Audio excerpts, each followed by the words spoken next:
Hey guys, what's up? Welcome back to Bash Brothers Fishing. Been getting a lot of questions about decking. I know some guys are out there actually following this build and incorporating some of this stuff in their build. So I wanted to get this video out to show you guys what I did on the decking for the John boat, how I went about doing it. The results came out pretty good, guys. As you can see, a lot of exciting things going on. The build is going on well, and I can see the finish line, guys. We are getting really close, and that's super exciting. If you're new to the channel, go ahead and hit that subscribe button, guys. Got a full playlist, link in the description below, start to finish in detail for this conversion. We'd love to have you on board for the ride. It's been a journey, guys. It's been fun. Let's get into it. The plan is to use cardboard to make the outline for the actual cut for the deck. I'll start by leveling this out, try to get it crimped down in the corners, cut it out, and then cut the wood.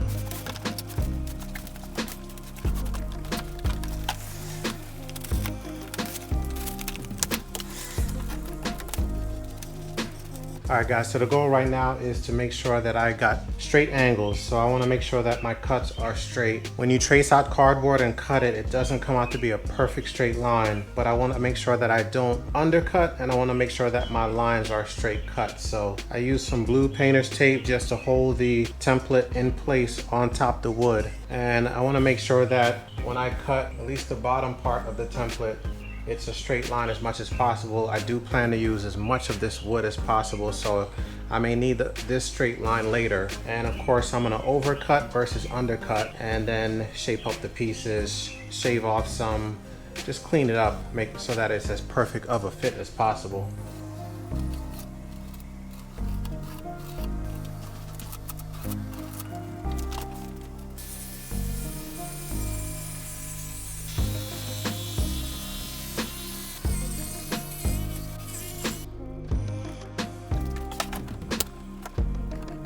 All right, guys, we're gonna keep shaving this up. I'm gonna use a planer. I don't wanna make cuts because I'm afraid I'll cut it too much, but I think I'm gonna use a planer and just keep shaving off layers of this until it fits in there nice and snug. I have to remember to keep enough space for the carpet as well. I'm using 16-ounce carpet, so it's pretty thick. So it's more than 1/8 of an inch thick, probably closer to 3/16 of an inch to 1/4 of an inch. So let's shape this up.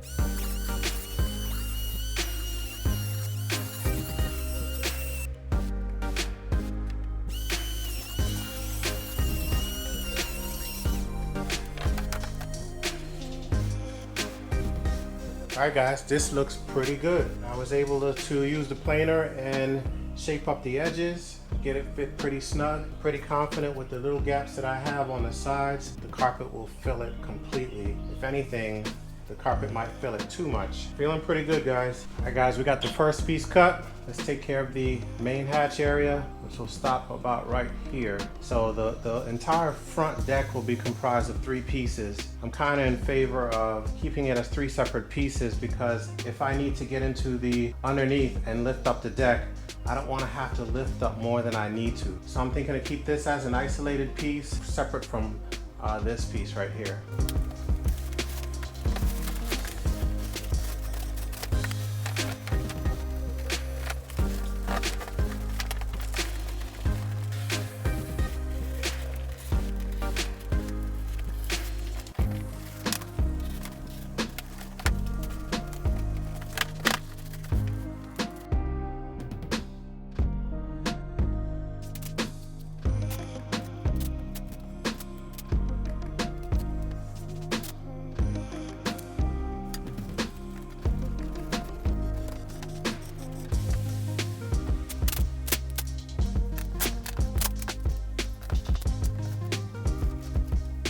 All right, guys, so I think we got it pretty close. I put a lot of extra time into shaping the cardboard to match the exact contour of the boat. So the boat naturally bows out in a curved fashion. It's not a straight line all the way back. That's why I had to add 2 additional pieces you'll see right here that I duct tape on, because I had a little bit of a gap. So I'm filling the gap with a smaller piece of cardboard, just taping it in place so that when I trace it out on the plywood, it will be the correct shape. So I did that here and over there. All in all, I think I did a pretty good job. Of course, we'll know when we go to cut it and fit it in the boat. Yeah, so I think I'm ready to do my second cut. This is a very important cut because there's a lot going on with this piece of wood. There'll be 3 hatches, big hatch here and 2 hatches here.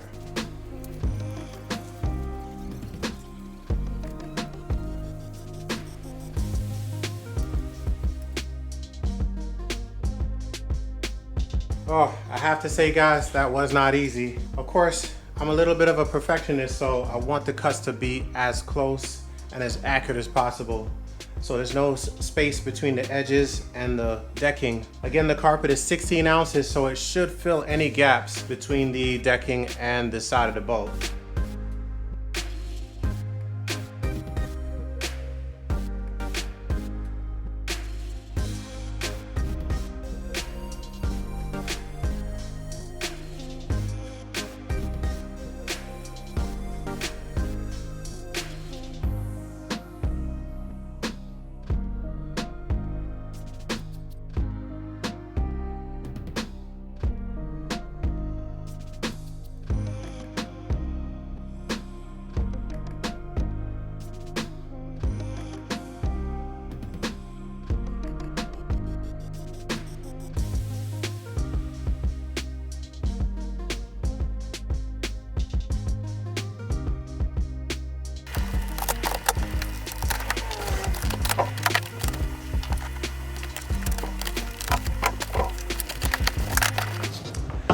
All right, let's see if this fits in here. Should fit in here pretty good. Very good, guys. Very, very good. Got a little bit of space for the carpet to go in. That's gonna work out great. Yeah, looking really good. Very satisfied. Using the cardboard is definitely the better way to go than trying to just measure out all your places. Still, you have to do a lot of adjustments, additional cuts, just to trim down the wood to get it exactly where you want it. But in the end, it's the faster way to go. So I recommend that for anyone who is cutting wood for their boat. Use the cardboard, don't fight it. The circular saw, I had to get a little more comfortable using that, making accurate cuts. The circular saw definitely keeps the splinters down. The jigsaw, which I do love, creates a little bit more splinters. I actually bought a special blade for my jigsaw that cuts cleaner, so that helped. But the way to go, I will vote for the circular saw. And then certain cuts you will need the jigsaw for, like these, of course, notching out the ribs of the boat. All right, so this floor is done. It's ready to be sealed. My next cut will be the rod locker. I only have 2 cuts left, believe it or not, guys. I've got the rod locker, the top of the rod locker, and I have this piece right here that's underneath this cardboard for the middle hatch. So it's the next day, and today we're sealing the wood for the deck. And I just want to point out what I'm using is spar urethane. This was recommended to me by Michael Lopez from Tiny Boat Nation. Shout out to Tiny Boat Nation. All the boats they're doing, all the great things they're doing. Learned a lot from their channel. Also Anthony Jones, shout out to him. He uses fiberglass resin, which just kind of resembles, I've used this already. I will say, guys, this stuff is very expensive, but I decided to go and invest in it because it's highly, highly recommended. It goes on very nicely. You do 3 coats, about 4 or 5 hours in between, and it's very strong stuff.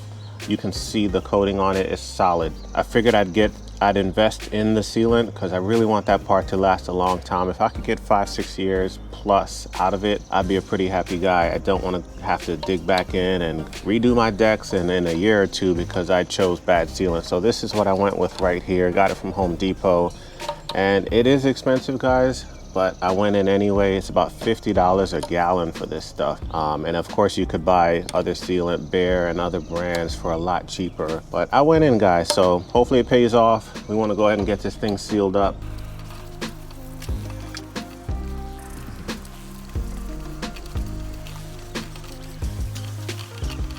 The first coat is probably the most fun coat to put on because you can see the difference in the color of the wood as you apply it. After this second and third coat, everything looks the same, so you really got to keep track of where you've coated, where your second coat is, where your third coat is, so that you're not over applying or under applying. But yeah, this stuff acts really, really good, and you can be pretty generous with it. Some sealants, they tell you do not put too much because it'll flake up later.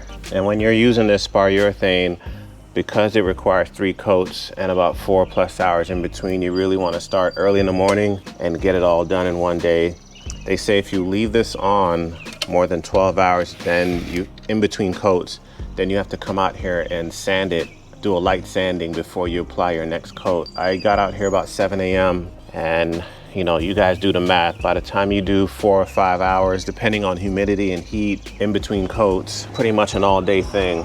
Ideally, I would have loved to have all my hatches cut, all the wood cut that I need to seal, so I could just do 1 day of sealing every single piece of wood I have for the boat. But things don't always work out that way, so I just break it up into maybe 3 or 4 different days for the entire boat.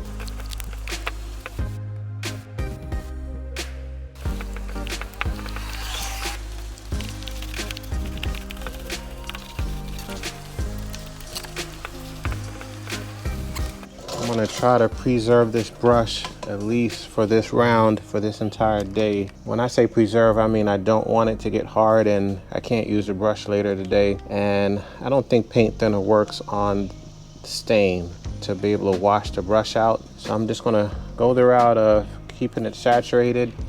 Got a 1 gallon Ziploc bag. Try to keep this as airtight as possible. Try to make the brush as wet as possible, so that when it's in here, it's pretty lubed up. And then got it in here. I'm just gonna zip it up, try to get the air out first. And zip it up. And hopefully that works, at least for this round.